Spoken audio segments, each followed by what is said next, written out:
आप देख रहे हैं अपना बिहार और आपके साथ मैं हूं विवेक। बिहार में कोरोना से बिगड़ते हुए हालात और इस बीच में हम अपील को आपके सामने रखना चाहेंगे कि आप घर में रहें, लेकिन पटना की सड़कों पर एक बार फिर मुख्यमंत्री नीतीश कुमार के उतरने की खबर है, जिन्होंने कई इलाकों का जायजा लिया है और हालात का जायजा लेते हुए मुख्यमंत्री के साथ तमाम बड़े अधिकारी मौजूद थे। दानापुर से लेकर दीघा, गांधी मैदान, कंकड़बाग और मीठापुर समेत कई ऐसे इलाके थे जहां मुख्यमंत्री का काफिला कुछ यूं गुजरा और उन्होंने ये तहकीकात करने की कोशिश की, जानने की कोशिश की कि जो नियम कायदे कानून लगाए गए हैं इस पेंडेमिक सिचुएशन में, इससे निपटने के लिए क्या पालन उसका हो रहा है या फिर प्रशासनिक तंत्र उसे पालन करवाने में लगा हुआ है। समझने की कोशिश की कि लोग महामारी और उससे बचने के गाइडलाइंस को लेकर कितना गंभीर हैं, लोग किस हद तक नियमों को मान रहे हैं, और मुख्यमंत्री ने यह जानने की कोशिश की।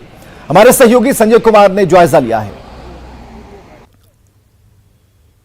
मुख्यमंत्री नीतीश कुमार कोरोना काल में लगातार राजधानी पटना का जायजा ले रहे हैं। एक बार फिर से सीएम पटना की सड़कों का जायजा लेने के लिए निकले अपने काफिले के साथ और देखिए यहां पर पुलिस विभाग के जो अफसर हैं उनकी गाड़ियां निकल रही हैं और आज सीएम ने राजधानी के विभिन्न इलाकों का जायजा लिया है और इस बार मीठापुर सब्जी मंडी से होते हुए सीएम लगातार गुजर रहे हैं और ये तस्वीर देखिए, सीएम की गाड़ी जो है वो पहुंच रही है धीरे धीरे।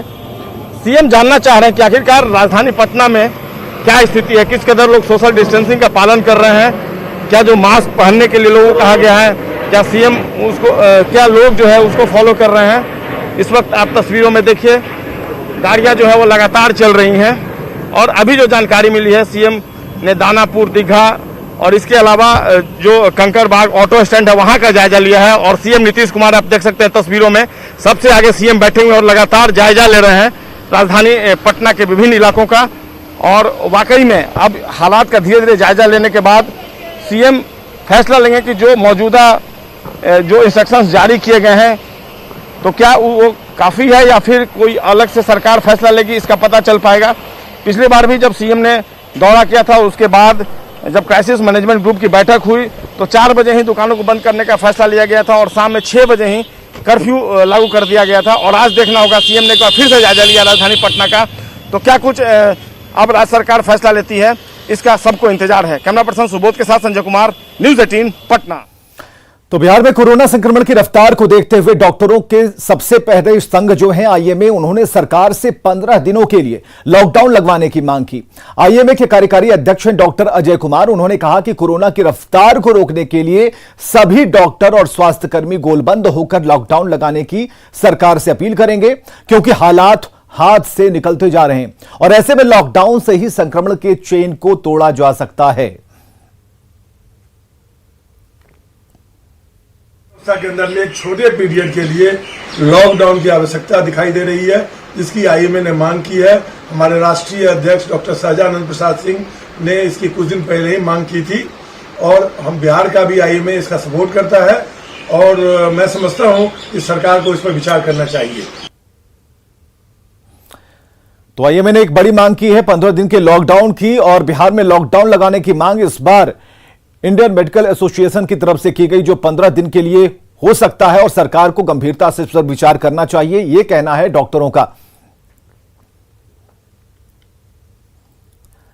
तो पटना से बड़ी खबर, अधिकांश डॉक्टर लॉकडाउन के पक्ष में हैं क्योंकि हालात अब हाथ से निकलते जा रहे हैं। आईएमए के अध्यक्ष ने यह माना है कि जो संक्रमण है उसकी चेन को तोड़ने के लिए लॉकडाउन जरूरी है, हालांकि यह 15 दिनों का होना चाहिए। और संजय हमारे साथ सीधे जुड़ चुके हैं। आईएमए की तरफ से एक मांग की गई है संजय, उन्होंने कहा कि 15 दिनों के लॉकडाउन की बात तो होनी चाहिए क्योंकि जो डॉक्टर हैं अंदरूनी स्तर पर जो बातचीत कर रहे हैं उसमें इस चेन को तोड़ने के लिए जरूरी है कि सब कुछ बंद कर दिया जाए और उसके बाद अगर इसके परिणाम अच्छे आते हैं तो इसे कंटिन्यू भी किया जा सकता है। देखिए विवेक, निश्चित तौर पर आईएमए के कार्यकारी अध्यक्ष डॉक्टर अजय कुमार ने यह मांग की है और सबसे बड़ी बात है, मैं आपको बता दूं कि जो एम्स हॉस्पिटल है, जहां जो कोविड डेडिकेटेड हॉस्पिटल बनाया गया है, यहां के डॉक्टरों ने भी कुछ दिन पहले बिहार सरकार से मांग की थी कि बिहार में जिस तरीके से कोरोना संक्रमण के हालात बढ़ते जा रहे हैं वैसे में बिहार में पूर्णतः लॉकडाउन लागू कर देना चाहिए। और इसके बाद आज मुख्यमंत्री नीतीश कुमार एक बार फिर से जायजा लेने के लिए पटना की सड़कों पर उतरे थे और कई इलाकों का उन्होंने सघन दौरा किया है, दानापुर से लेकर दीघा, इसके बाद वो गांधी मैदान गए, कंकड़ बाग गए, मीठापुर सब्जी मंडी होते हुए वो अपने आवास पर लौटे हैं और घंटों वो इधर से उधर जायजा लेते रहे। पिछली बार भी जब वो जायजा लिए थे तब उन्होंने जो मियाद थी कर्फ्यू की उसको 4 बजे से लागू कर दिया, जो 6 बजे, जो पहले रात 9 बजे से लागू होता था वो 6 बजे से लागू हो गया। इसके अलावा जो दुकानें थी वो शाम 4 बजे ही बंद हो गई थी। आज एक बार फिर से सीएम ने जो आईएमए की मांग हुई है उसके बाद विजिट किया है पटना का, तो निश्चित तौर पर यह उम्मीद जताई जा रही है कि सीएम कोई सख्त फैसला ले सकते हैं।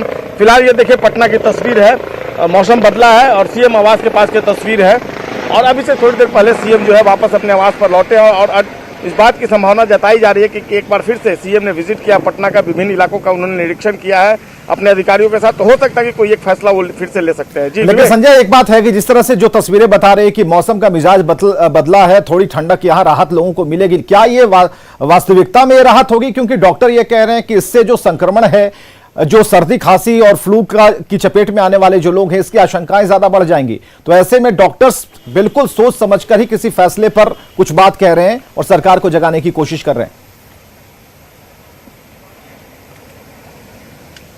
बिल्कुल, देखिए डॉक्टरों ने ये डिमांड तो की है और इसके पहले भी जैसा कि मैंने बताया एम्स के डॉक्टरों ने की थी। देखना होगा, चूंकि एम्स के बाद अब आईएमए के जो कार्यकारी अध्यक्ष ने उन्होंने आईएमए की तरफ से इस तरह की डिमांड रखी है। एक और महत्वपूर्ण खबर आ रही है, जो सोर्सेस हैं इस बात की जानकारी दे रहे हैं कि जो वैक्सीनेशन का काम चल रहा है, पटना के कई जो प्राइवेट हॉस्पिटल्स हैं उन्होंने कहा है कि उन्हें अब वैक्सीन की आपूर्ति नहीं हो रही है। ऐसे में अगर हालात बनते हैं कि निजी हॉस्पिटल्स को अगर वैक्सीन नहीं मिलता है फिलहाल, तो ऐसे में वैक्सीनेशन का काम भी बाधित होगा। तो लॉकडाउन एक जो डिमांड है इस पर गंभीरता से सरकार को विचार करना होगा, क्योंकि आईएमए ने डिमांड कर दी है एम्स के डॉक्टरों के बाद विभिन्न जो हॉस्पिटल्स हैं उनके डॉक्टरों ने का भी यही कहना है कि बिहार में जो हालात बने हैं, खासकर 15 मई तक जो है पीक माना जा रहा है कोरोना का, तो वैसे में सरकार को एक बड़ा फैसला लेना चाहिए और लॉकडाउन ही इसकी सबसे अच्छी और सार्थक पहल होगी। बहुत बहुत शुक्रिया संजय, हमसे बातचीत के लिए। तमाम जानकारियों के लिए दो तस्वीरें एक साथ हम दिखा पा रहे थे। आईएमए ने मांग की है लॉकडाउन की, लोगों की जांच चल रही है अपने स्तर पर और मुख्यमंत्री का यह काफिला पटना की सड़कों पर तेज रफ्तार नहीं, बल्कि इस बार मुख्यमंत्री की रफ्तार जो इन गाड़ियों की है काफी धीमी है, ताकि एक एक चीज को वो समझ पाए और जो लॉकडाउन के नियम है और जो परेशानियां सामने आ रही है, खासकर कोरोना की चेन को कैसे तोड़ा जाए, इस मकसद से भी मुख्यमंत्री जानना चाह रहे हैं कि जो नियम कानून है उनका पालन हो रहा है या फिर नहीं। तो पटना में कई ऐसे इलाके थे जहां मुख्यमंत्री की गाड़ी गुजरी और उन्होंने बड़ी गहनता के साथ इस बात को जाना और समझने की कोशिश की। इधर बिहार में संक्रमण की सुनामी के आगे सरकारी से लेकर तमाम निजी अस्पताल फुल हो चुके हैं। कहीं बेड की कमी है, कहीं ऑक्सीजन की किल्लत है, सिस्टम से लेकर पूरी सोसाइटी को परेशान कर रहा। लेकिन इस आफत काल के बीच पटना से राहत की भी खबर आ रही है।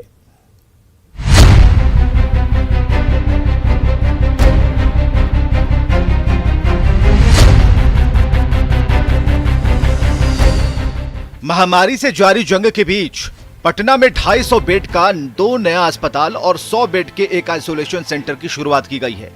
सबसे पहले बात भेटा की, जहां ईएसआईसी अस्पताल में 100 बेडों पर कोरोना मरीजों का इलाज शुरू हो गया है। रविवार को 17 मरीजों को भर्ती किया गया। खास बात यह कि इस अस्पताल में साधारण मरीजों का इलाज भी किया जा रहा है। 200 बेड के अस्पताल को डीआरडीओ की ओर से तैयार किया गया है। उम्मीद है अगले 3 दिन में इस अस्पताल में बाकी 100 बेड की व्यवस्था कर दी जाएगी। इधर पटना के राजेंद्र नगर नेत्र अस्पताल में 125 बेड का ग्रेड 2 अस्पताल भी शुरू हो गया और यहां भी कोरोना के मरीजों का इलाज शुरू हो गया है। हालांकि गंभीर संक्रमण वाले मरीजों को यहां भर्ती नहीं किया जा रहा। यहाँ पर लेवल 2 का हॉस्पिटल बनाया गया है, जहां पर की जो मरीज हैं वो भर्ती किए जाएंगे, उनका इलाज होगा। लेकिन अगर वो क्रिटिकल होते हैं, उनकी स्थिति विकट होती है, तो उन्हें फिर यहाँ से दूसरे अस्पतालों में या सरकारी अस्पतालों में ट्रांसफर किया जा सकता है। और ये 125 बेड का जो अस्पताल है ये शुरू हो गया है। यहाँ पर बिहार में जिन भी मरीजों, कोविड के मरीजों को बेडों की किल्लत होती है, वो यहाँ पर आके अपना इलाज करा सकते हैं और उनका सकुशल रूप से यहाँ पर इलाज किया जाएगा। ये तमाम व्यवस्था पटना के राजेंद्र नगर नेत्र चिकित्सालय में 125 बेड के अस्पताल में की गई है। तो कोरोना से जंग जीतने के लिए पटना में जहां 250 बेड के 2 नए अस्पताल शुरू हो चुके हैं, वहीं कंकड़बाग के पाटलिपुत्र स्पोर्ट्स कॉम्प्लेक्स को भी 100 बेड का आइसोलेशन सेंटर बनाया गया है, ताकि कोरोना संक्रमित सामान्य मरीजों का यहां इलाज किया जा सके।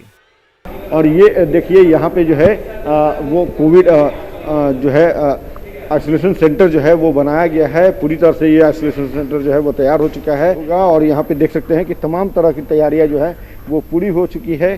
जो लोग होंगे कोरोना संक्रमित वो यहाँ आकर के अपना इलाज करा सकते हैं और इसके लिए यहाँ पे 100 बेड का ये जो है अस्थायी अस्पताल जो है वो बनाया गया है। पूरी तरह से जो है तमाम तरह के जो संसाधन है वो यहाँ पे लगा दिए गए हैं। ऑक्सीजन जो है वो लगा दिए गए हैं। उसके अलावा जो अगर हम बात कर ली जाए तो वेंटिलेटर जिसकी लेकर के लगातार जो है कमी देखने को मिल रही थी, तो वो भी यहाँ पे जो है वो बनाया हुआ है और पूरी तरह से ये अस्पताल जो है वो तैयार हो चुका है। ऐसे में उम्मीद की जा रही है कि स्वास्थ्य विभाग की इस पहल से कोरोना की चपेट में आ रहे लोग इस परेशानी से निकल पाएंगे, उन्हें सुविधा मिलेगी और अस्पतालों में बेड और ऑक्सीजन के लिए मारामारी से राहत मिलेगी। न्यूज 18 के लिए बिहटा से अमरजीत के साथ पटना से धर्मेंद्र और अमित कुमार की रिपोर्ट।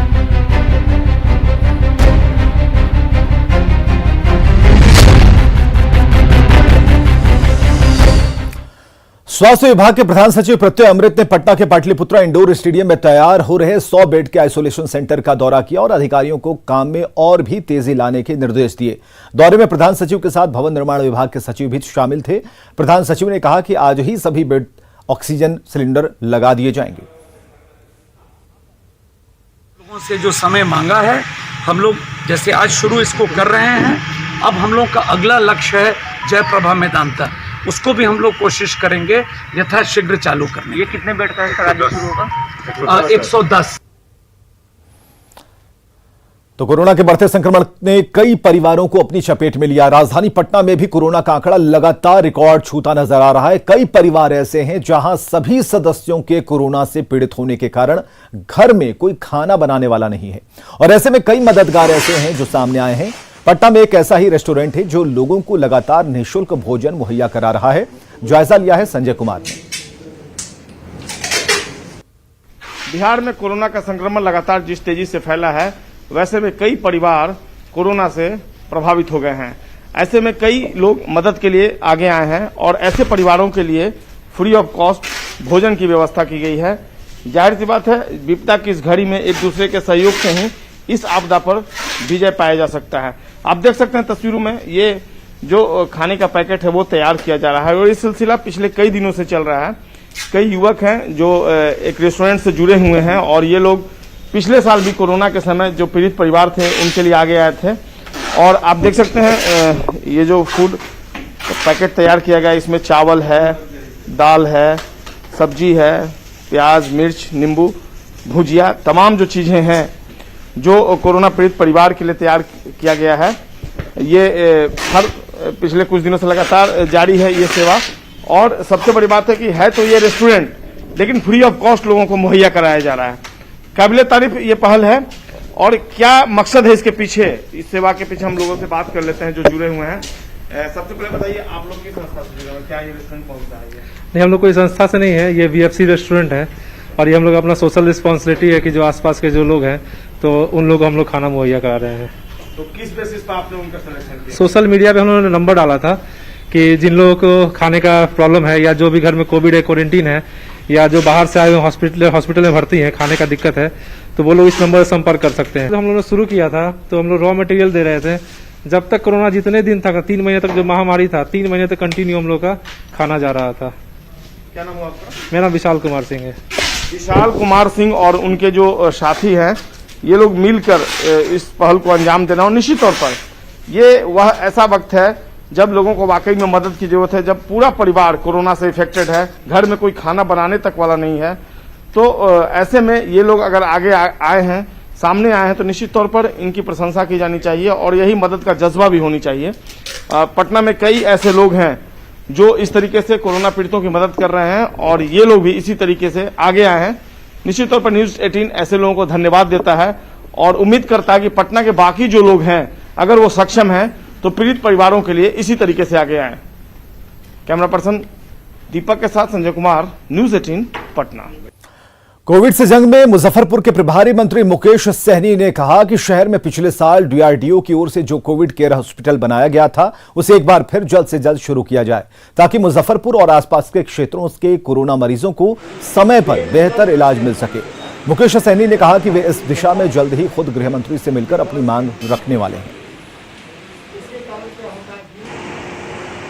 अभी केंद्र सरकार में गृह मंत्री से जी से बात करेंगे कि इस बार भी फिर से मुजफ्फरपुर में 400-500 बेड का हॉस्पिटल जल्द से जल्द बने। इसके लिए अभी हम केंद्र सरकार के संपर्क में जाके वहां से हम लोग कोशिश करेंगे जल्द से जल्द बने। और जितने भी प्राइवेट हॉस्पिटल है, बहुत जगह प्राइवेट हॉस्पिटल में इलाज हो रहा है, उसमें भी और भी प्राइवेट हॉस्पिटल को अगर इलाज करना है तो उसको हम लोग डे 1 में 2 घंटे के अंदर में उनको अप्रूवल देंगे कि वो लोग भी अपना वहां पे इलाज करें।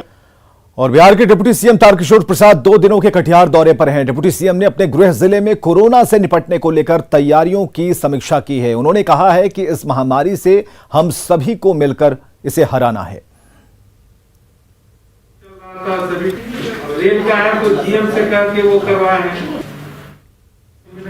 माननीय स्वास्थ्य मंत्री और पूरे स्वास्थ्य विभाग के सभी अधिकारी, हमारे सभी सम्मानित चिकित्सक, स्वास्थ्य कर्मी, सभी स्वयंसेवी संगठन, विभिन्न जो हमारे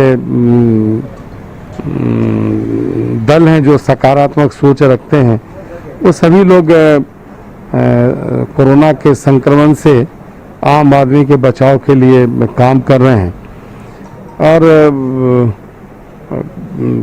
इस तरह की जो विकट परिस्थिति है उसमें हम सब मिलकर ही कोरोना को हरा सकते हैं।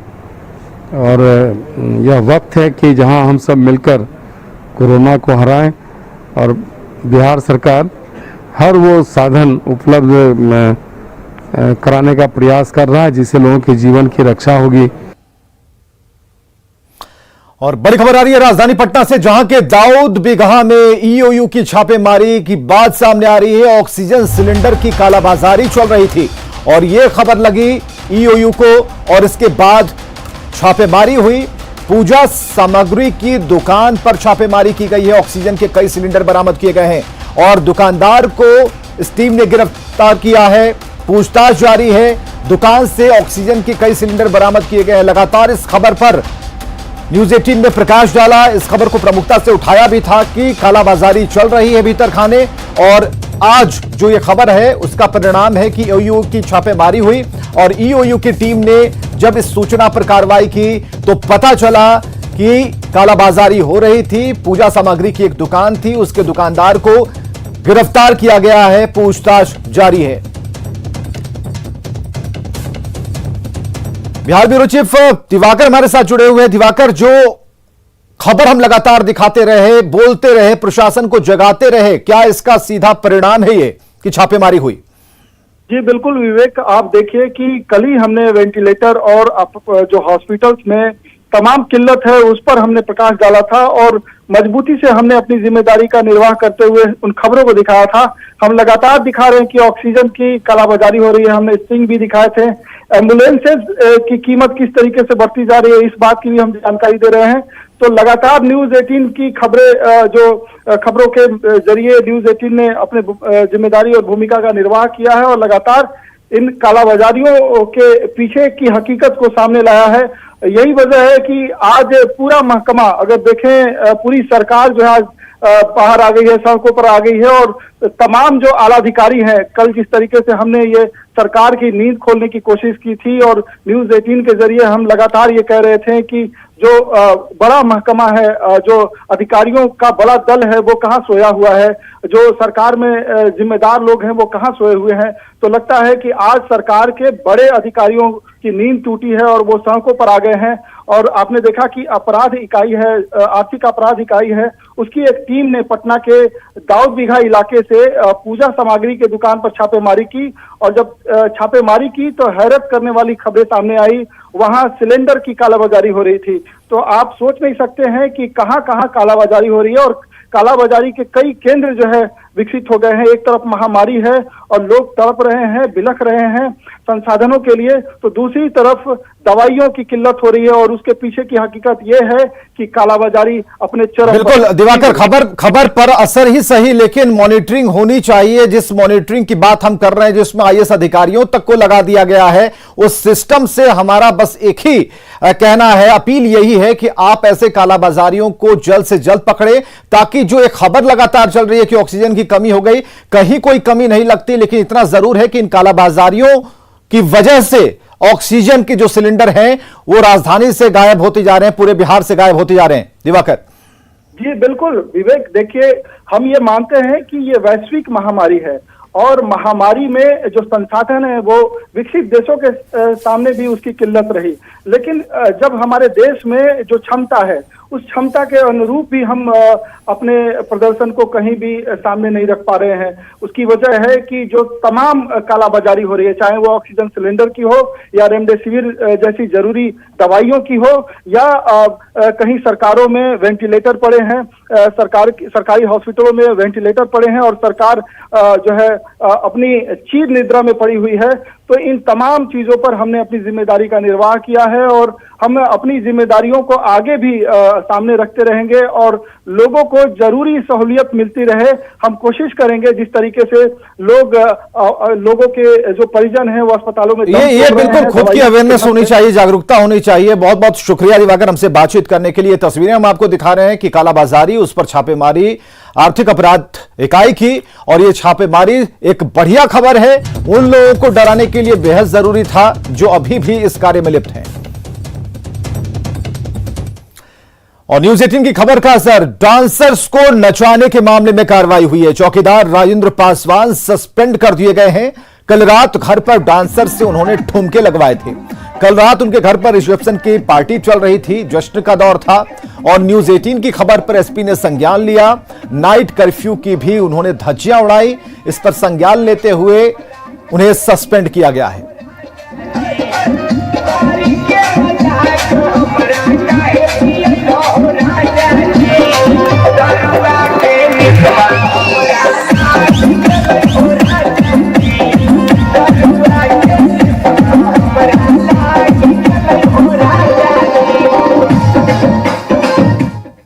और बड़ी खबर है सासाराम से, जहां बेखौफ अपराधियों ने दिन दहाड़े लूट की बड़ी घटना को अंजाम दिया है। अपराधियों ने पेट्रोल पंप के मैनेजर से 9,23,000 रुपए लूटे हैं। दहशत फैलाने के लिए फायरिंग करते हुए फरार हो गए। घटना मुफस्सिल थाना क्षेत्र के बांसा के पास की है। करबंदिया पेट्रोल पंप के मैनेजर बाइक से पैसे लेकर बैंक में जमा करने जा रहे थे। इसी दौरान बाइक सवार 4 अपराधियों ने पीछा किया, रास्ते में उन्हें रोका, मारपीट शुरू की और फायरिंग करते हुए बाइक की डिक्की से पैसे लेकर फरार हो गए। घटना के बाद पुलिस पूरे मामले की जांच में जुटी है।